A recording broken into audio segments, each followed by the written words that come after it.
Back to our channel. कैसे हैं आप सब? आई होप आप सब ठीक होंगे। मैं भी एकदम बढ़िया हूं। तो welcome back to another video. हम पढ़ रहे थे कॉन्टिनेंटल ड्रिफ्ट थ्योरी। हम पूरी थ्योरी पढ़ चुके हैं। आज हम पढ़ेंगे उसके से ओनली दो टॉपिक बचे हैं। एक हम पढ़ेंगे उसके उसमें कौन कौन से फोर्सेस यूज हुए थे, एंड देन लास्टली हम उसका पढ़ेंगे क्रिटिसिज्म कि इस थ्योरी के क्या क्या क्रिटिसिज्म है। पहले हमें देख लेते हैं कि कॉन्टिनेंटल ड्रिफ्ट थ्योरी में हमने क्या देखा था। 1912 में एल्फ्रेड वेगनर ने ये थ्योरी दी थी। क्या थ्योरी थी? पहले जो आज का वर्ल्ड मैप है, पहले वो ऐसा नहीं दिखता था। पहले वो कैसा दिखता था? पहले वो पूरा एक था, जिसको हम बोलते हैं पेंजिया। मेगा लैंड मार्क्स था वो, पूरा पेंजिया। और जो उसमें एंटायर पानी था, यानी एंटायर वाटर था, उसको हम बोलते हैं पेंथालासा। देन पेंजिया ब्रेक हुआ। पेंजिया ब्रेक होने के बाद में वो बन गए दो कॉन्टिनेंट्स। एक बन गया लोरेशिया, एक बन गया गोंडवाना लैंड। और उसके बीच में जो पानी आया वो क्या बन गया? 33 सी। 33 सी के बाद में फिर वो वापिस से ब्रेक हुआ।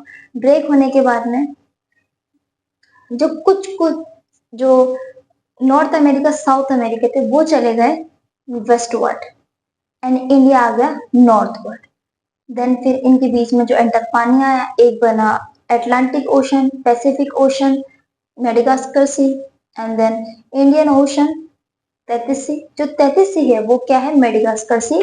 एंड जो पेंथालासा था वो क्या बन गया? पैसिफिक ओशन बन गया। तो यहाँ तक हम सब जीत चुके थे। आज हम पढ़ेंगे इसके फोर्सेस कि इस थ्योरी में कौन कौन से फोर्सेस यूज हुए थे। तो इसके फोर्सेस हैं, यहाँ हम पढ़ते हैं इसके फोर्सेस कि इस थ्योरी में कौन कौन से फोर्सेस लगे थे। तो पहला जो फोर्स था वो कौन सा फोर्स था? Tidal force. क्या था? Tidal force.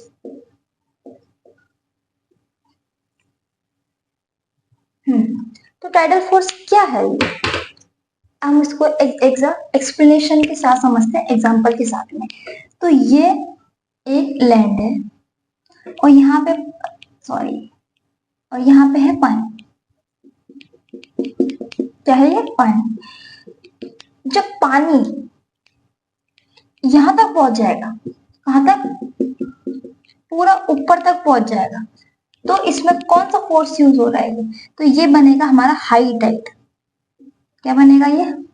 High tide. और जब पानी यहाँ पे रहेगा, कहाँ पे रहेगा पानी? जब पानी यहाँ पे रहेगा तो क्या बनेगा ये? Low tide. क्या होगा ये? Low Tide.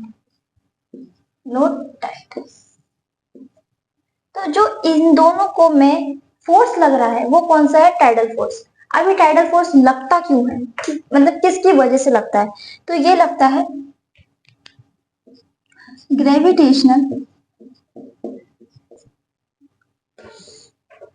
ग्रेविटेशनल फोर्स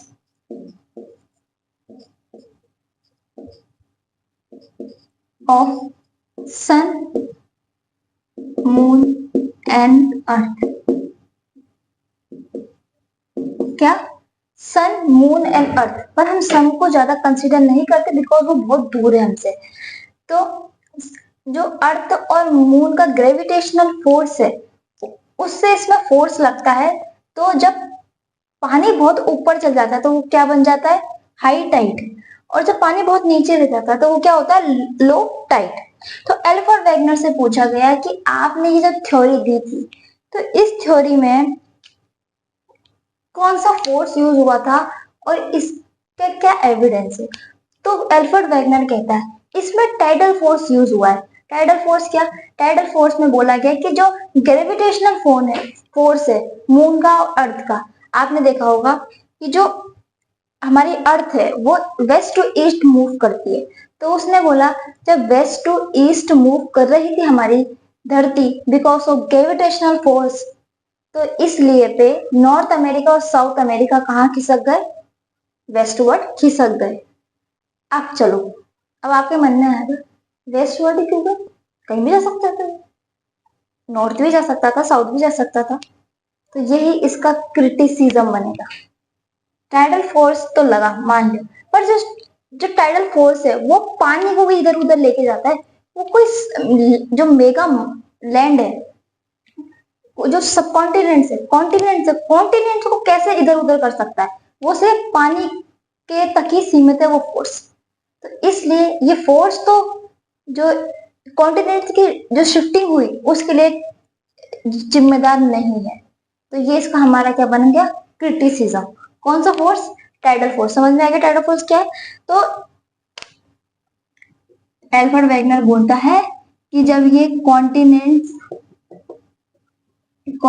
जो थे ये मूव होना चालू हो गए, स्टार्ट मूव। क्यों स्टार्ट, ग्रेविटेशनल फोर्स के जो इसमें लग रहा था टाइडल फोर्स। बट पानी का जो फोर्स लग रहा है पानी में वो कॉन्टिनेंट्स को नहीं ला सकता। तो ये वाला जो पहला जो फोर्स था वो समझ में आ गया। ये इसका क्रिटिसिज्म का एक पॉइंट भी बनेगा हमारा। सेकंड फोर्स कौन सा था, इसका जो सेकंड फोर्स है वो क्या है,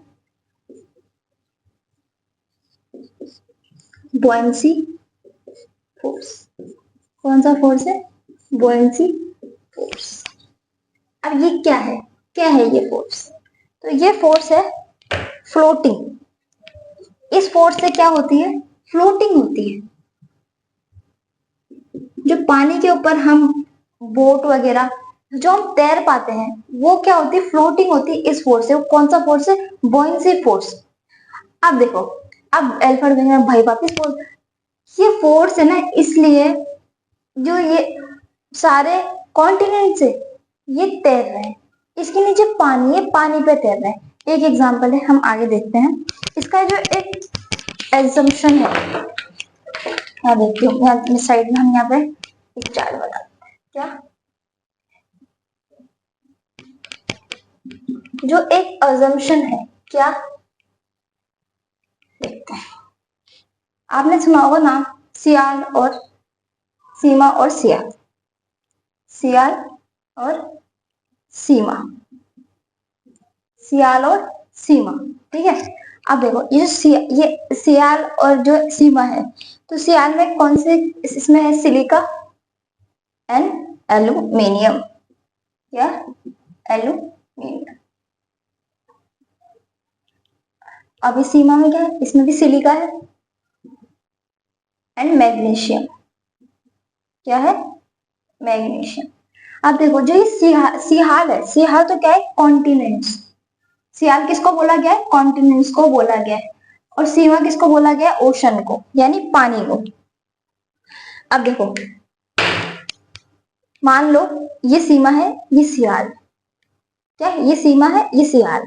तो ये जो सीमा है ये है नीचे और सियाल इसके ऊपर फ्लोट कर रहा है, यानी पानी के ऊपर कॉन्टिनेंट्स आराम से फ्लोट कर रहे हैं, नहीं करा जाते, हाँ आराम से इजीली फ्लोट कर रहे हैं। अब भाई बोलता है कि इसमें फ्रिक्शन हुआ, फ्रिक्शन से जो जो ये सीमा थी, सियाल था, तो सियाल ही नहीं अड़ गया, तो ये घसट लगी, यहाँ पे वो अड़ा, तो अड़ते अड़ते अड़ते जो ये सियाल था ये ऐसे ऐसे बेंड होने लगा, ऐसे फोल्ड होने लगा, फोल्ड होने। इससे क्या क्रिएट हुआ, इससे फोल्ड माउंटेन क्रिएट हुए। नहीं समझ में आया, मैं वापिस समझाती। ये क्या है, सियाल, ये है सीमा, ठीक है। सीमा है, सॉरी ये सीमा है, ये सियाल है। तो ये सिर्फ सियाल है, ये ऊपर आराम से फ्लोट कर रहा है, पानी के ऊपर कॉन्टिनेंट्स फ्लोट कर रहे हैं।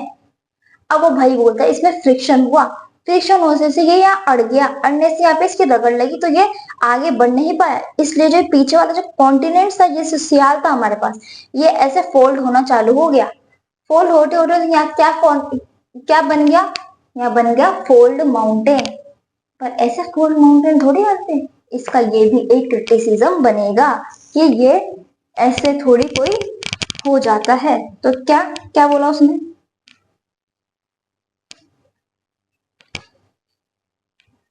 क्या बोला इसने, sima, sorry sial, sial is floating,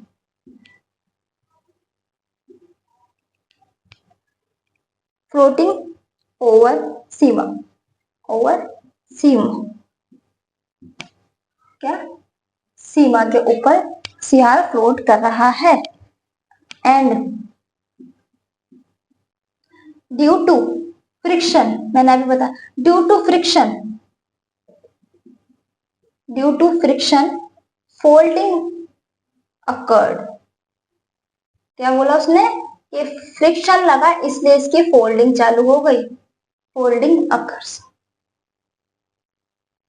इससे क्या फॉर्मेट क्या बन गया, फोल्ड माउंटेन इससे फॉर्म हो गए। बट सीरियसली ऐसा हो सकता है कि इससे फोल्ड माउंटेन बनेंगे? नहीं, वो हम आगे वाली जो थ्योरी पढ़ेंगे प्लेट टेक्टोनिक थ्योरी, उसमें हम देखेंगे कि माउंटेन्स कैसे बनेंगे, फ्लोर माउंटेन कैसे बनेंगे। पर इसका ये क्या बन गया, एक क्रिटिसिज्म बन गया कि ये चीज भी पॉसिबल नहीं है। अगर ये फोर्स इतना स्ट्रॉन्ग होता तो आज हम सब तैर रहे होते, आज सब हवा में उड़ रहे होते। इसलिए ये फोर्स तो कहीं भी नहीं लगेगा। ये है सिर्फ, ये जो फोर्स होता है वो इसलिए होता है कि जो पानी में ऑब्जेक्ट है उसको ये आराम से फ्लोट इधर से उधर करवा पाए। ये सिर्फ इसलिए है, ना कि इसलिए कि ये फोल्ड माउंटेन क्रिएट कर दे। ठीक है, तो ये चीज क्लियर हो गई हमारे से।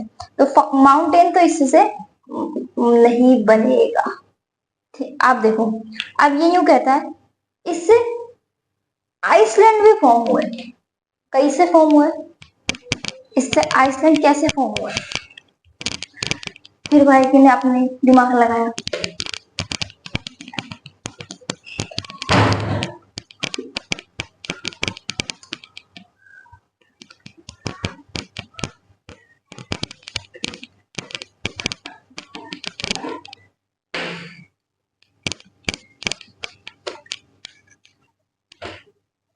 देखो, अब ये आइसलैंड कैसे क्रिएट करेगा?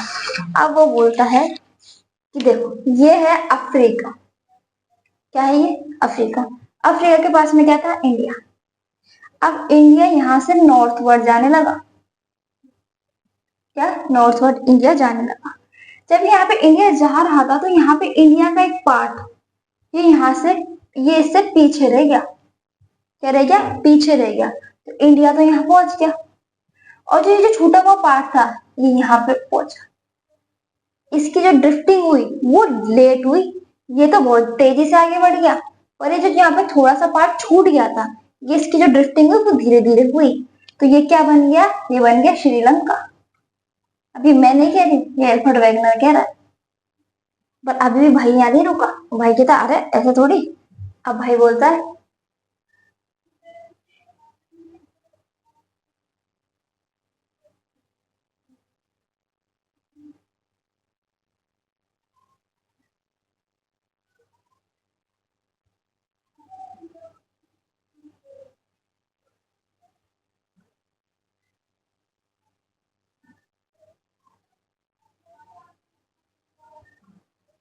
ये क्या बन गया? नॉर्थ अमेरिका और साउथ अमेरिका। अब ये किधर मूव कर गया? ये इधर मूव कर गया। पर जो इनकी स्पीड थी वो बहुत, ये तेज बढ़ा कि धीरे धीरे बढ़ा? तो ये जो इनकी जो स्पीड थी वो क्या रह गई? डिफरेंटल स्पीड इनकी रह गई। किसकी? नॉर्थ अमेरिका और साउथ अमेरिका। अब भाई बोलता है कि ये जब ये दोनों इधर बढ़ रहे थे तब यहाँ पे कुछ कुछ छोटे छोटे पार्टिकल छूटते गए। अब इनको हम क्या बोलते हैं? Caribbean islands. क्या? Caribbean islands. क्या बन गया? कैरेबियन आइलैंड बन गए ये, क्योंकि इन तो ये तो तेज तेज भगने लगे, अब ये कुछ पीछे रह गए, इसलिए ये क्या बन गए? आइलैंड बन गए। ये तो बन गए कैरेबियन आइलैंड और ये बन गए श्रीलंका। कौन कह रहा है? Alfred Wegener. पर ये चीज मैंने अभी बताई, ये जो चीज है ये पॉसिबल ही नहीं है। अगर सब चलेगा तो बराबर चलेगा, ऐसा तो है नहीं एक बोट आगे चलेगी एक बोट पीछे चलेगी, तो दोनों साथ में चल रही है। फ्लोटिंग कराएगा ये वाला जो फोर्स है, इससे माउंटेन फॉर्म नहीं होंगे, ना ही आइसलैंड फॉर्म होंगे। वो कैसे होंगे वो हम पढ़ेंगे आगे। आगे के लिए तो छोड़ दो। तो ये दो फोर्स समझ में आए, कौन से? टाइडल फोर्स और बोयेंसी फोर्स। कौन सा फोर्स है? एक तो टाइडल फोर्स है और एक है बोयेंसी फोर्स।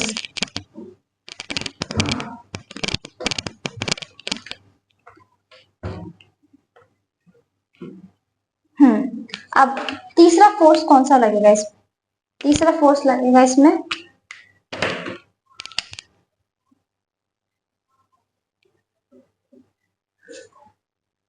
पोल फील फोर्स। कौन सा? पोल फील्ड फोर्स। अब ये क्या है? ये कुछ नहीं, ये सेंट्रीफ्यूगल फोर्स है। क्या है ये? सेंट्रीफ्यूगल फोर्स है ये। अब ये बोलता है सेंट्रीफ्यूगल फोर्स में क्या होता है। अब वो ये कहता है अपनी अर्थ है, अपनी अर्थ जियोइड क्यों है? ना तो वो राउंड है, जियोइड क्यों है बताओ। एक एग्जांपल लेता हूँ, एक टेनिस बॉल है, टेनिस बॉल को हम पानी में डुबाएंगे, पानी में डुबाने के बाद हम उसको तेजी से घुमाएंगे, तो जो उसका पानी होगा वो सब किस साइड जाएगा? इक्वेटर पे जाएगा, वो नीचे जाएगा, यानी इक्वेटर पे जाएगा पानी। अगर हम उसको तेज घुमाएंगे तब भी वो पानी सारा कहाँ जाएगा? इक्वेटर पे जाएगा। इसका मतलब ये नहीं कि वो ऊपर जाएगा नीचे जाएगा, इक्वेटर की तरफ जाएगा पानी।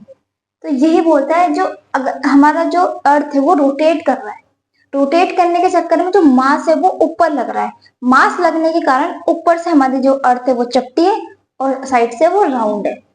क्या है? जियोइड है। तो ऊपर से मास लग रहा है, तो ये कुछ नहीं, ये क्या क्या है? ये है इक्वेटर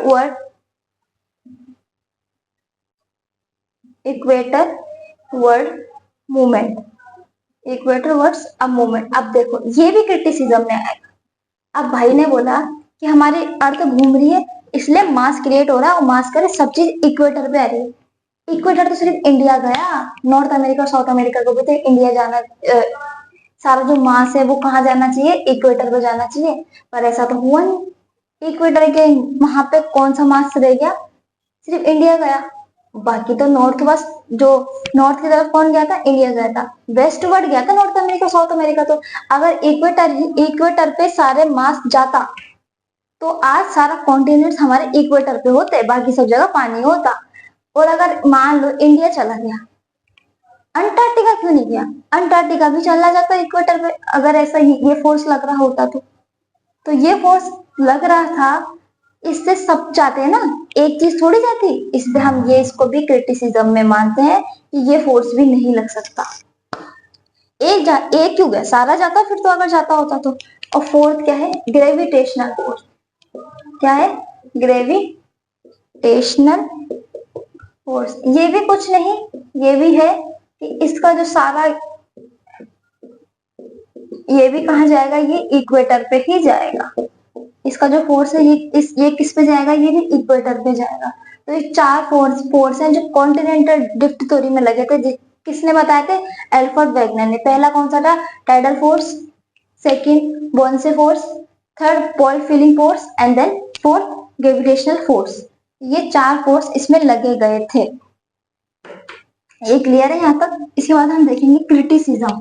तब तक ये मैं मिटा रही हूँ, आपके पास पॉइंट सोचो कि इसके क्रिटिसिज्म क्या क्या होंगे इस थ्योरी के, कमेंट में लिख के बताओ। तब तक मैं ये रफ कर रही हूँ कि जो ये थ्योरी है इसके जो क्रिटिसिज्म होंगे वो क्या क्या होंगे।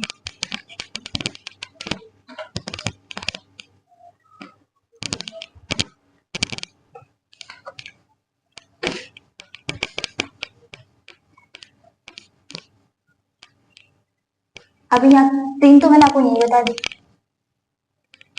जिसमें से एक तो है इसे। ठीक है, अब हम इसे क्या देखते हैं? इसके हम देखेंगे क्रिटिसिज्म। क्या देखेंगे हम इसका? क्रिटिसिज्म इस थ्योरी का। तो फर्स्ट इस थ्योरी का जो क्रिटिसिज्म है वो है, एल्फ्रेड वेगनर ने ये कहा था कि जो हमारी अर्थ है वो कितनी अप्रोक्स पुरानी है? कितनी अप्रोक्स पुरानी है? 2000 2025 मिलियन ईयर अगो। किसने बोला था? ये वेगनर ने बोला था। तो भाई इससे जब पूछा गया 25 मिलियन साल ही क्यों पुरानी है, उससे आगे भी पुरानी हो सकती है। भाई के पास कोई जवाब नहीं था। तो इसका एक क्रिटिसिज्म तो क्या हुआ कि जो हमारे जो इसने अर्थ बताई है इसको हम क्या बोलेंगे? Wegener did not provide an example explanation for why the drift concurred approximately 225 million year ago rather than earlier। उससे पहले की भी हो सकती है ये तो। 2025 मिलियन ईयर अगो पहले की ही क्यों है, उससे पहले की भी हो सकती है ये तो। हो सकती है, जरूर हो सकती है, लेकिन भाई ने नहीं बोला। अब भाई बोलता है कि जो पेंजिया था, पेंजिया ब्रेकडाउन हुआ, पेंजिया, तो उसमें जो टिगर मैकेनिज्म था पेंजिया का, वो तो हुआ। वो कैसे हुआ, उसमें जो उसकी जो ड्रिफ्टिंग और रिफ्टिंग हुई, उसका जो सीक्वेंस था वो तो समझ में आया नहीं हमारे। जो सीक्वेंस ऑफ ड्रिफ्टिंग था वो तो हमारे समझ में नहीं आया। तो ये कैसे पॉसिबल। हाँ, आपने बोला कि पेंजिया ब्रेक हुआ, हमने मान लिया कि पेंजिया ब्रेक हुआ, पर उसमें जो कुछ टिगर मैकेनिज्म होंगे वो तो आपने ढंग से हमको एक्सप्लेन ही नहीं करा। तो एक इसका क्रिटिसिज्म ये बना। इसके बाद में एडवर्ड वैगनर बोलता है इसमें फोर्स लगा है, टाइडल फोर्स। ओके ना, टाइडल फोर्स लग ही नहीं सकता, क्योंकि टाइडल फोर्स अगर लगेगा, टाइडल फोर्स किससे होता है, पानी को इधर से उधर लेके जाने के लिए, पानी को ऊपर से नीचे, लो टाइड हाई टाइड में हम कौन सा फोर्स लगाते हैं, हम टाइडल फोर्स लगाते हैं। इससे जो कॉन्टिनेंट से कॉन्टिनेंट तो इधर से उधर हो नहीं सकते, तो इसमें टाइडल फोर्स तो लग नहीं सकता। अब के इसमें टाइडल फोर्स लगा क्यों, आप एक्सप्लेन करो। और पर भाई के पास फिर कोई जवाब नहीं था। क्या था, इसके बाद में कोई जवाब नहीं था। फिर वो बोलता है जिक्सो फिट। उससे क्या मांगे थे हमने, एविडेंस मांगे थे। उसने एक एविडेंस में एक एविडेंस दिया था जिक्सो फिट, जिसमें उसने बोला था कि जितने भी कॉन्टिनेंट थे पहले सब एक साथ मिले हुए थे। तो हम बोलते हैं ठीक है, आपने बोला कि एक साथ मिले हुए थे, हमने मान लिया, पर जो ये कॉन्टिनेंट है ये एंटायरली अकर तो नहीं है ना, या एंटायरली अकर्स तो नहीं है ना, कुछ चीज तो फिट हो ही नहीं रही ना। फिर भी भाई के पास कोई जवाब नहीं था। देन लास्टली वैगनर एक्सप्लेन नहीं कर पाया कि नॉर्थवर्ड और वेस्टवर्ड मूवमेंट ही क्यों हुआ, साउथवर्ड और ईस्टवर्ड मूवमेंट भी हो सकता था। ये भी वैगनर एक्सप्लेन नहीं कर। तो ये देखिए हमने कॉन्टिनेंटल ड्रिफ्ट थ्योरी। कल हम पढ़ेंगे अगला टॉपिक। कल हमारा जो टॉपिक है वो होगा इंटीरियर ऑफ द अर्थ। अगर आप हमारी जो कॉन्टिनेंटल ड्रिफ्ट थ्योरी की वीडियोस अच्छी लगी हो तो लाइक कर दीजिएगा, कमेंट कर दीजिएगा एंड चैनल को सब्सक्राइब करना ना भूलिएगा। और अगर कुछ भी थोड़ी सी भी हेल्पफुल हो जाएगी तो कमेंट कीजिएगा, और कोई भी डाउट होगा तो भी आप कमेंट सेक्शन में पूछ सकते हैं।